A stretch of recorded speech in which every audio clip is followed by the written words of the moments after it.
ఇటీవల మధ్యంతర బడ్జెట్ను ప్రవేశపెడుతూ నానో డిఏపిని ఆవిష్కరిస్తున్నట్లుగా ఆర్థిక మంత్రి ప్రకటించారు.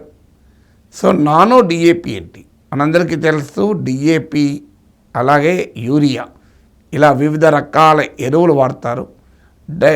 డిఏపి డైఅమోనియం ఫాస్ఫేట్ ఇది మొక్కలు సరిగా పెరగటానికి కావలసిన పోషకాల సమతుల్యతను అందిస్తుంది.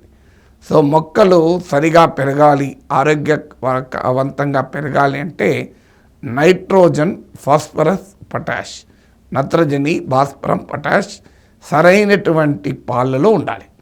సో ఈ డిఏపి ఎరువులు మనము దేశీయంగా ఉన్న అవసరాలకు అనుగుణమైన ప్రొడక్షన్ లేదు, అందువల్ల భారీగా మనము దిగుమతులు చేసుకోవాలి. దానివల్ల ధరల భారం కూడా ఎక్కువ, ప్రభుత్వం పైన సబ్సిడీల భారం ఎక్కువ. అందువల్ల డిఏపి ఖరీదైనదైనప్పుడు అనివార్యంగా రైతులు ఎక్కువ మోతాదులో యూరియా వాడడం వల్ల మొక్కలు బాగా పెరిగినట్టు కనిపించినా ఏదైనా చీడ లాంటివి ఎదుర్కొన్నప్పుడు ఆ మొక్కల ప్రొడక్టివిటీ, దిగుబడులు గణనీయంగా పడిపోతున్నాయి. అందువల్ల డిఏపి ఎరువుల వాడకం ఒక రకంగా చాలా చాలా కీలకంగా మారుతున్నాయి.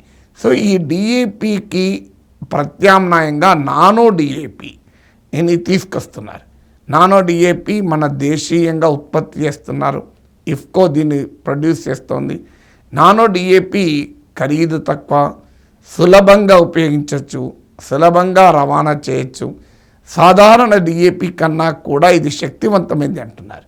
సో నానో డిఏపి అంటే ఏమిటి, నానో డిఏపి ప్రయోజనాలు ఏంటి, సాధారణ డిఏపితో పోల్చినప్పుడు నానో డిఏపిని ఎందుకు ఇంట్రడ్యూస్ చేస్తున్నారు అనే వివరాలను చూద్దాం.